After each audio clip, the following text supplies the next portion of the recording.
because everyone was complaining, it's 3 hours away from Bergen, which is also far away in Norway, but it does have an airport, Bergen at least. So you know, it's quite far off on the countryside. The whole municipality is 5,000 people, and Norway, well, it's, you know, sort of, it's deep valley, I guess sort of similar, but it's deep valleys. The valleys sort of are almost autonomous in a sense, where they try to sort of have everything by themselves. So it's very sort of isolated enclaves, you could say. And everyone was complaining that, oh, nothing happens in Dale, there's only 1,000 people living here, what could we do, or whatever. And you know, usually the idea is that culture has to be sort of flown in, you know, something that, you know, oh, something is gonna happen. And nobody was sort of, we tried to sort of see, well, how could we look differently at sort of what is actually happening in this little village, and as what are these communities doing? And one example where we tried to sort of reveal this under a new light or whatever was a new listening way, was to create an audio tour through Dale. Like you would see in the museums, that you press the button of the number of the painting, and then you hear about how it's been done. So we had like six locals who have at least lived there for 10 years, and some, I think 2 of them have lived there all through their lives. So we walked a route with each one of them, and we listened to their personal stories about the route. So that was about, like, I was smoking behind this tree, I got married in this house, and there was a milk store here, we were buying milk, and what was the beauty of it, like, of course, it depends on the personal memories, that people were remembering it in the wrong or kind of shifting it in a way. So with all this route, we made with their all routines, we kind of overlapped for all these years of memories and put it in about a 1 hour audio tour. So as you would walk the same path through the little village, you would hear them talking, all of them at the same time, because we sort of recorded it all over the same audio track. So you would actually hear how they had different memories about the same space. So, you know, so there was difference about sort of when did this store burn down, or who actually set fire to this store, and these sort of things. And just sort of by actually just interviewing 6 random people, they were actually sort of exposed sort of actually all this sort of, or a lot of the conflicts and sort of contrasting memories of this place. And it almost became like a sort of a criminal story or something, as you would walk there and suddenly hear like, oh, they thought that it was like that, how was it really? And so it became sort of just, you know, just by sort of exposing 6 people's different views on this little track about 20 different places that you would pass by. It was actually sort of creating a sort of a little everyday drama about this little village and sort of the history, and sort of how actually the telling of those histories are sort of conflicting, and how you as a visitor can actually dive down into these, in a sense, and get to learn about how this space works. So this audio tour became like you could borrow it from the library, or you could, like, we didn't have many copies, but you could buy it at the time. So that was one small tryout. The second project we did in Innsbruck in 2005, I think. This was in Austria. At the time, we were very much interested with the concept of professional amateurs, people who would produce some sort of local knowledge in their spare times, and produce a certain knowledge, like they are not paid for it. They produce this knowledge and they disseminate, give away to other people so that they benefit from it. The biggest example for this are the amateur astronomers, who are having a network of 24-hour observing the sky, and they actually produce knowledge, and even NASA is kind of using, an established institution is using the amateur astronomers' knowledge and observations. Yeah, so actually a lot of the latest space theory has actually been proven with the help of amateur astronomers who have been building their own sort of small telescopes in the backyard. So this sort of how knowledge is actually networked also on a very professional level. We try to sort of expose that actually perhaps these hobbyists that just do whatever they do in the evening. So actually, I mean, Linux operating system is perhaps an interesting example of people actually working sort of on their spare time but doing it as sort of professional programmers, but still doing something for free, that actually sort of is comparable to sort of Windows as an operating system. So what is that really sort of advanced knowledge that is actually produced by amateurs?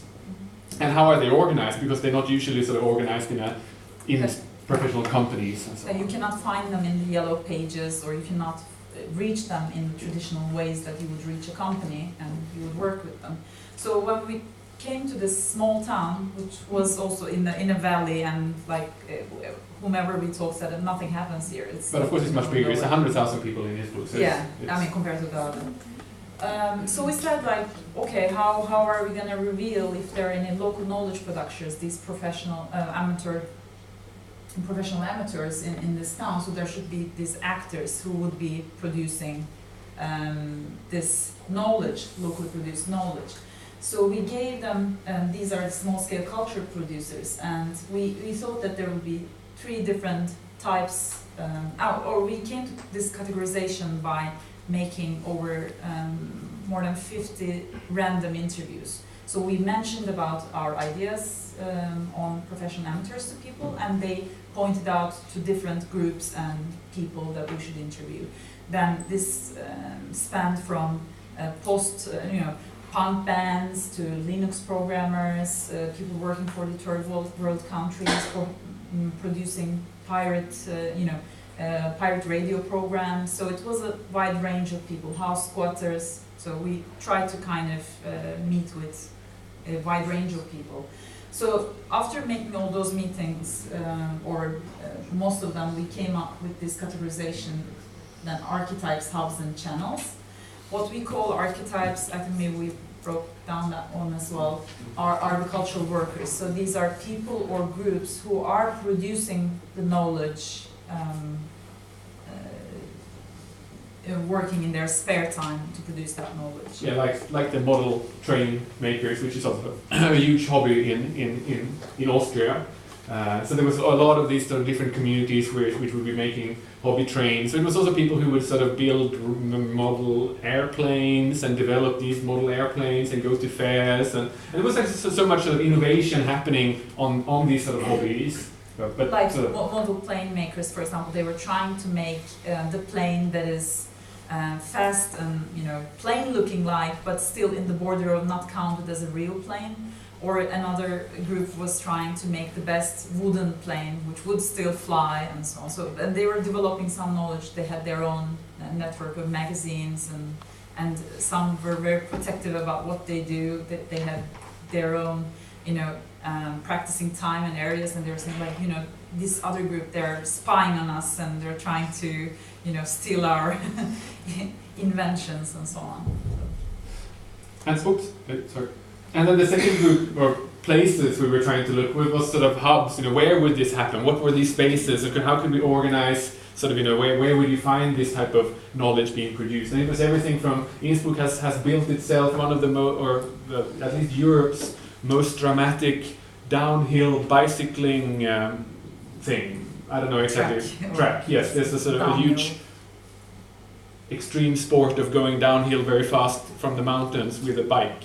And they have built this fantastic track where people come from all over Europe with their mountain bikes to go downhill 1,000 meters or something. Yeah, whatever. And so everyone was sort of very enthusiastic about this who were in the bicycling thing. But of course there was all kind of other spaces, like people who would come together to screen print and sort of rent the space for screen printing t-shirts, to of course sort of where the punk bands would rehearse, etc. So they had all sort of their spaces. So we try to sort of find. I mean, for GeoAir would be like one of that, or Urban Reactor could be, where people could get some sort of service and they would use it as a base to kind of continue their practice, or partly use it, the infrastructure. And channels would be means then of dissemination, and what sort of media, what sort of, the pirate radio station, sort of how the Linux had newsletters, and so how was this sort of knowledge disseminated throughout Innsbruck? And sort of it was everything from artist groups working with the homeless magazine. There was a sort of magazine for the homeless that the homeless people sold. So there were all kind of different sort of channels by which means sort of they would get their knowledge out there.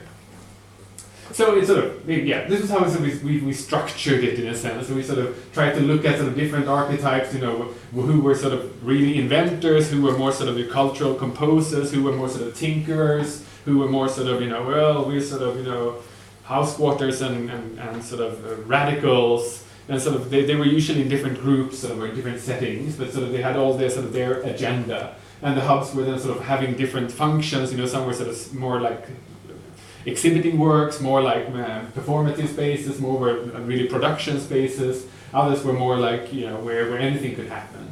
And so we tried to sort of organize these in different ways to make a sort of a mapping method by which, how could you look at places instead of sort of following, just like when you get a tourist map, usually on that you have museums and sort of the map is drawn for cars, you see where you can enter a city by car because it's the roads that are on the map. So what would be a cultural map of a place like Innsbruck? So we try to sort of get down more into the details and create sort of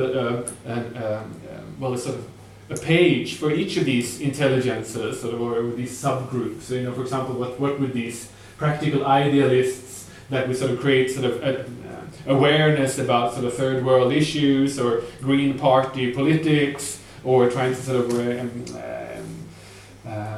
affect people on changing their behaviors on water consumption or whatever. So how were they sort of connected to other groups in the city, and where would they have their offices, or where would they meet? So how could you get a sort of a cultural map of Innsbruck? That was sort of the idea of this sort of generation. So all those subcategories actually could be applied to any city, and we didn't claim that it was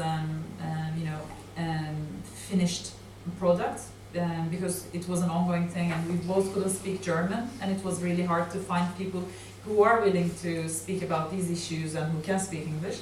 So it was kind of an open-ended thing. So we decided that it should be some sort of workshop tool in the end. So the front, so we made like different cards for each subcategories we thought, and we had a general description and an image of how the primary example is structured, and in the back we had how they are, with the other examples, how they are connected in the virtual space and in the physical space. If they're sharing, for example, the same place, they're doing, using each other's, for example, exhibition hall for different purposes, or if they're using different mediums to announce each other's events and those kind of things. So that's what we made, and then we also came up with some empty cards that people could then fill in, thinking that if the institutions they know, if they don't fit in any of the subcategories that we were thinking, that they could put up on there. So it became sort of a workshop tool in a sense of revealing these things.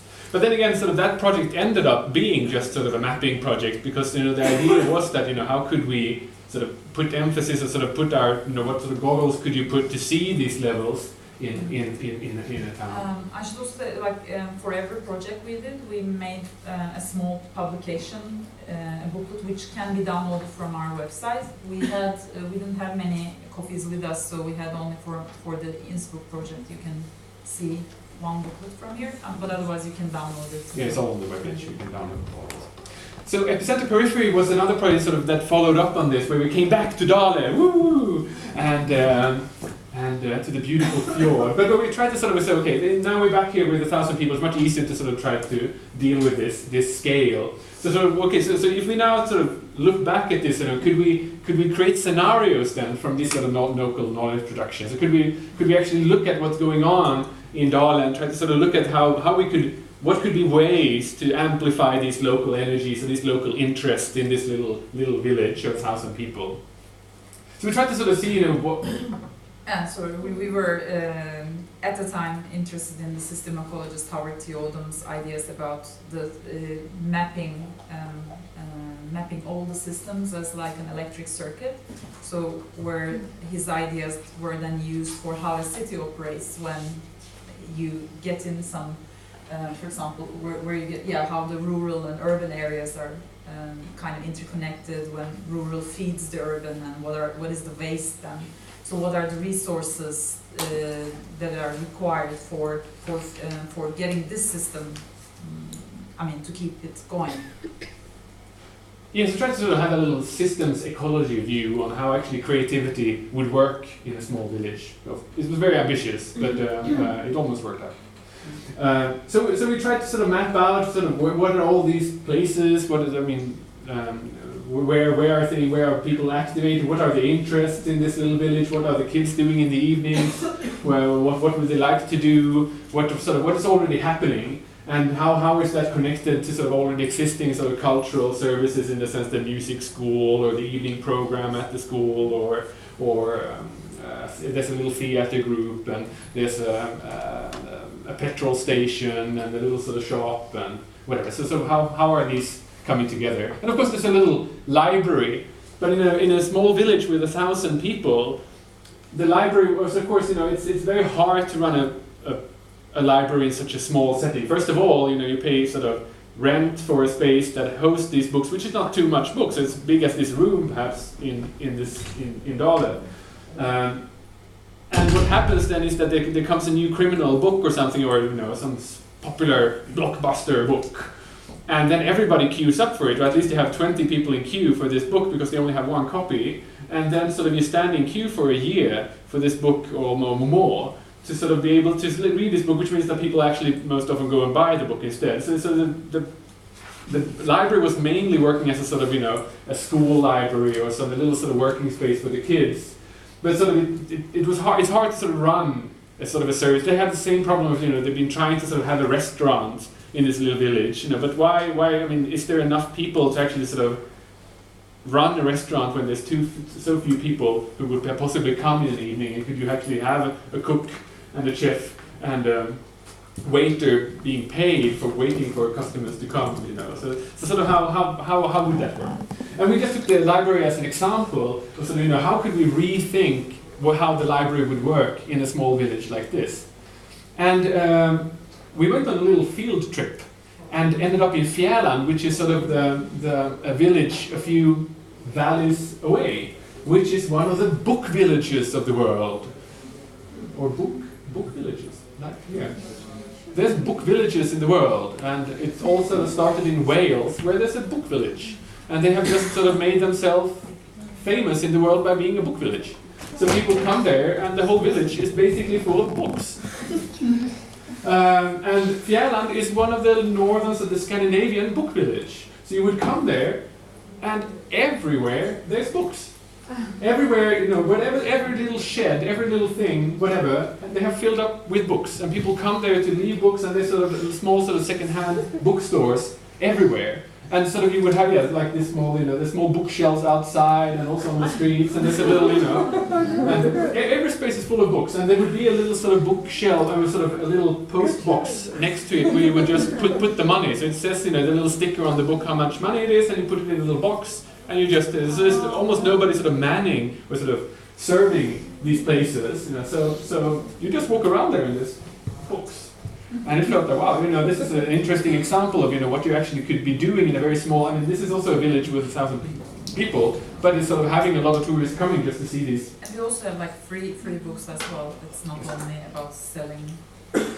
And they have sort of readers coming, and sort of having a little poetry festival and all these sort of things. So maybe, the main idea is that when you map, you have the settlement, and there are lots of small things going on, and these are resources, and the idea is that how we can tap into that and kind of amplify their impact in a way. So our project then resulted with a series of suggestions, small service operate suggestions. Yes, and how could you share resources differently? So instead of thinking that you have sort of the local library as the sort of the source where you have to have all the books and then all the users come there to get their books, and so you have to apply for government money and things to sort of get these books, how could you organize this differently in a sense of perhaps having a distributed library where you just have a sort of a database in the middle where everybody sort of registers some books that they have in their bookshelf, and you just search it on the whole village common shared books instead. So you actually know, of course if you know your neighbor you might know that, well, he likes criminal stories, or he likes geography or whatever,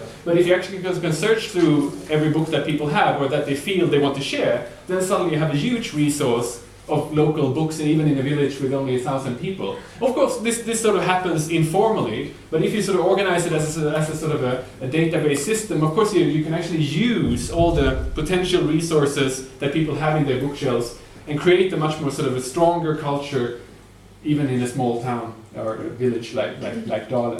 So then we came up with sort of different scenarios after having a few workshops with people there. So one was, for example, this distributed library system. So how could we start sharing the books that we have in Dale, for example? Another problem in the village was that people went to the next town to drive for an hour to buy their groceries, for example. So a lot of the small stores in this village was closing. So only during the time we were there, both the sort of electronic store and the paint store or hardware store was closing. So now there was basically only the food store left. So just like you would, the paradox was that you earn points if you fly away from places. You earn points on your flying mile card or something. But why isn't it the opposite, that you earn local points by shopping locally? So could there be ways for you to actually have a sort of a local loyalty card instead, where you would actually earn sort of loyalty points by shopping locally? So could you sort of get a sort of some percent discount or something if you would be a local customer or a loyal local customer buying locally? So these were sort of scenarios that came up. Another issue that was about all the kids. They love cars, and they tune cars and things, and so all of them love this sort of Pimp My Ride and these sort of car tuning things, and they would be driving around all night. You hear this. They would. We did lots of observation during. Lots of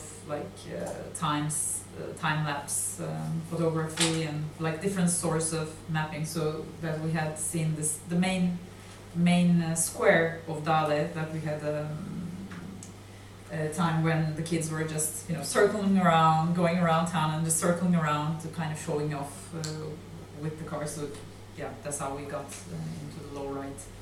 Yeah, so instead of thinking that, we're going to save these people and learn them how to play the violin or teach them high culture or something, could you instead, create a sort of a culture center around this interest that is already there? And sort of the closed down petrol station, could that instead become a sort of a cultural center for hot rod building or for rebuilding cars, or sort of car pimping or whatever that would be? So sort of, how could you sort of amplify local interests and actually sort of the hobbies that were already there, and using vacant places like the petrol station? And of course also the same thing then, could there be there was a quarry, could there instead be some sort of drive-in cinema? Because they've been trying to have a cinema in the village also several times, but people don't come. But instead, could you make other sort of events with sort of using the car interest and for sort of using as an excuse for forming a sort of a cinema? They had this problem that people didn't have. It's a small town, that they don't have the habit of going out for eating. So to keep a restaurant business running is very, very hard. So there were some people trying, and it was closing down, but there was just a very small cafe in there. So we thought that it's an old German tradition that you open your house, your kitchen, to public, and you put out a broom outside your window to indicate that you're open today, and then you offer the soup or the food you cook that day, and you become a temporary restaurant for this. So we thought that it could be a nice way of having pop-up restaurants in Dale, which then could be open kitchen a la Dale, which they could also use for teaching different cooking techniques or related to cooking, and also just be a restaurant.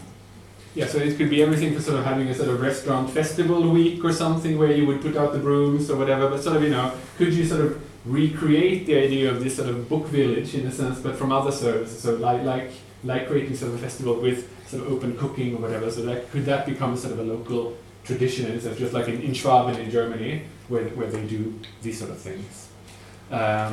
Another thing was that they had a famous poet coming from this village, Jakob Sande, which didn't really know what to do with. Sort of, okay, is he sort of a partly sort of a Norwegian legend author or whatever, but they sort of, they had a little stone, sort of, they had this little sort of a statue down in the village, but could there be more sort of, could they use a vacant summer house to have sort of a poet in residence? Or could they use the empty resources to become a sort of create a locally produced residency for poets, for example? They had this traditional earthen roofs in Norway where they would have growing grass on top. So when they grow a lot, then it's the problem. So they have sheep's. Usually they just throw the sheep and the seeds around it, and then they. As you see them walking around up on the roof, there's a sheep. So we thought, could there be sort of instead of you had to go up there with your mower or something, could you call the sheep shearer guy, and he comes with the tele sheep, and he comes and sort of comes and delivers a sheep for your roof or something. So could that become a sort of also a local service, that you get your house rooftop lawn trimmed by the local sheep. So, so how could you sort of use the local resources and just to sort of connect them in a new way, sort of remix them in a sense, to create another sort of service that would actually sort of make this place a much more sort of interesting, but sort of recreating a sort of a perhaps more urban culture in this sort of setting. It ended up that as part of my PhD, I came in contact with this Dale School, which was a small factory in Dale, which was once, or about 30 years ago, they had 250 employees in this factory, and it's been there for 100 years. But now it was about to close down, and it was sort of the industrial pride of this little village.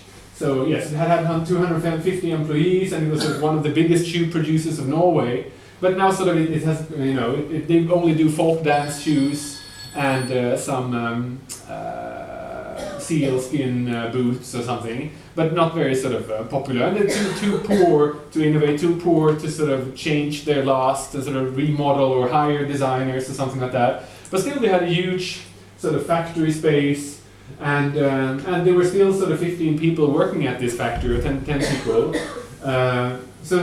But what was good was that everyone sort of knew what everyone was doing. So it was very sort of, it was a good environment for trying to figure out what you could do with shoe production.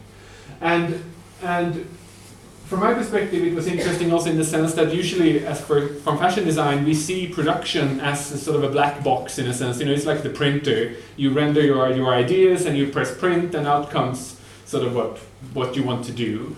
And so could you sort of instead interfere with this machine and sort of hack it or sort of repurpose it, or trying to sort of break it open and see how it could be some other form of sort of open system perhaps inside of how factory production works. So as a sort of an outcome of these mappings and things, you could say that the idea was sort of, I invited 6 Norwegian fashion designers to this small factory where we tried to sort of see, well, how are shoes produced and how could we remake the ways they are produced actually, not introducing new parts, but sort of as a sort of a Lego almost. Could you recombine these parts in new ways without then sort of putting any money or putting any sort of imperative on this factory that they have to sort of reinvent themselves or fix new machines or lasts or mechanical parts or whatever. But sort of how could we sort of repurpose or sort of rethink the ways these shoes are made and actually work much closer to the persons at the factory floor, to actually see perhaps how they could misuse machines partly, in the sense could they, this sanding machine or whatever, could they sand in the wrong direction? Could they put the parts in sort of opposite way? Could they expose seams that were unseen, etc., etc.? How could they create something else with these machines than what they usually thought? So we worked there for 3 days with these designers at the factory and tried to sort of see what happens if you come closer to the actual production site as a designer, and see how you can sort of work differently also with the knowledge of these workers on the factory floor.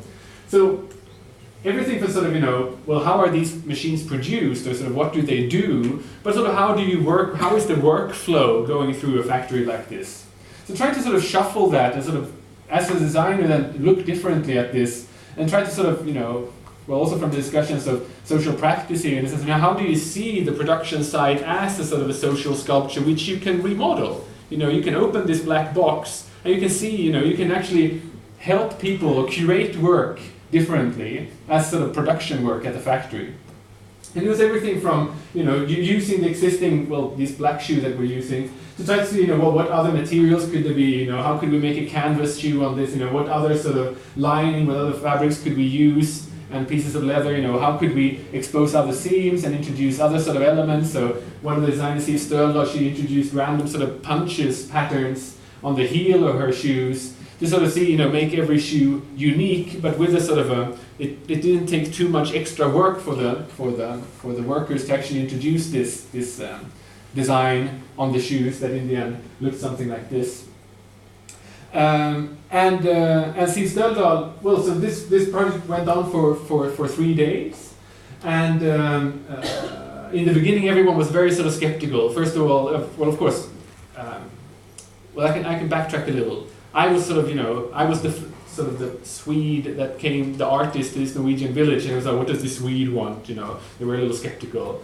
But so it's art, so that's okay, it's not too dangerous, perhaps we can do something, And I managed to contact this shoe model maker from another village, they were the only existing Norwegian shoe making school. And he thought, oh, this is a great project, and he's been sort of working for 25 years and seeing all these shoe factories close. And he said, oh, this is, so he actually called this other shoe factory and said, oh, you should invite this Swede, it's a great thing, I will also come. So with his blessing, in a sense, that opened a lot of doors, because the factory was a little sort of scared first, what is going to happen with some art coming to our factory. But sort of it turned out really well. So actually the first day, all the people on the factory were very sort of scared, sort of looking, what are these designers doing here? It's a little sort of weird. But they became, very nice. And the third day, everyone was very sort of relaxed, and it became very nice atmosphere of how actually sort of it became a much more sort of, creative environment, what I would say.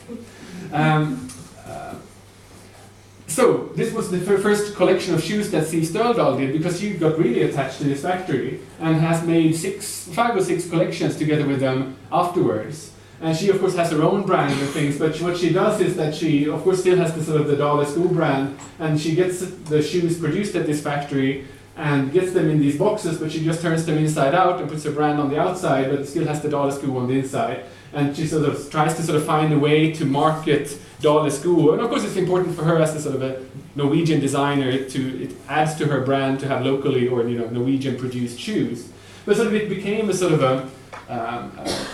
both a sort of a marketing strategy, you could say, but also another way for a designer to work with local resources where everybody will actually speak your language, instead of sort of having to send them to Turkey or to Portugal or to China, where other designers would produce their shoes. And now 2 other designers have been working at this, doing designs from this group at this factory. And we also had a fashion designer taking photos of the designers in their shoes at the end of the workshop in these bed linen. Yes.